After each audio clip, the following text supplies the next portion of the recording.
ಮೇಲಿನ ಸಾಲದ ಮೇಲಿನ ಬಡ್ಡಿ ಮನ್ನಾ ಮಾಡ್ತಾ ಇದೆ ರಾಜ್ಯ ಸರ್ಕಾರ. ಈಗ ಏನು ಮುಸ್ಲಿಮರು ಓಲೈಕೆ ಮಾಡ್ತಾ ಇದೆ ಅಲ್ರಿ, ಸಾಲ ಮನ್ನಾ ಮಾಡಿದ್ರೆ ಮುಸ್ಲಿಮರು ಓಲೈಕೆ ಅಂತೀರಿ ಏನ್ರಿ ನೀವು? ಅಲ್ಲ, ನಾವು ದಯಮಾಡಿ 98% ಮುಸ್ಲಿಮರು ಸಾಲ ತಗೊಂಡಿದ್ದಾರೆ ಸರ್. ಮೈನಾರಿಟಿ ವೆಲ್ಫೇರ್ ನಲ್ಲಿ ಮುಸ್ಲಿಮರಿಗೆ ಸಾಲ ಮುಸ್ಲಿಮ್ಗೆ ಕೊಡ್ತೀವಿ.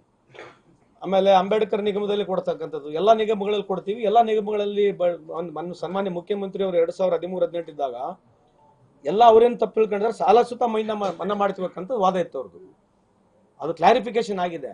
ಅಸಲ್ ಕೊಡಬೇಕು, ಬಡ್ಡಿ ಮಾತ್ರ ಸಾಲ ಮನ್ನಾ ಮಾಡ್ತೀವಿ. ಪ್ರತಿ ಸಂದರ್ಭದಲ್ಲಿ ನಾವು ಅಧಿಕಾರಕ್ಕೆ ಬಂದಾಗ ಸಾಲಗಳು ಮನ್ನಾ ಮಾಡಿದೀವಿ, ಬಡ್ಡಿನೂ ಮನ್ನಾ ಮಾಡಿದೀವಿ. ಇದರಲ್ಲಿ ಸಾಲ ಅಷ್ಟೇ, ಬಡ್ಡಿ ಅಷ್ಟೇ ಮನ್ನಾ ಮಾಡ್ತಕ್ಕಂಥದ್ದು ಸಾಲ ಅಲ್ಲ. ಅಲ್ರಿ, ಅಂಬೇಡ್ಕರ್ ರೀ, ನಿಮಗೆ ಮಾಹಿತಿ ಇದ್ರೆ ಮಾತಾಡಿ, ತರ ಮಾತಾಡ್ಬಿಡಿ ಮೈ ಡಿಯರ್ ಫ್ರೆಂಡ್. 2013ನೇ ಇಸ್ವಿಯಲ್ಲಿ ಅದು ಮಾಡಿದೀವಿ. ಯಾವುದು ಅಂಬೇಡ್ಕರ್ ನಿಗಮದಲ್ಲಿ ಸುಮಾರು 2,500 ಕೋಟಿ ಮಾಡಿದೀವಿ.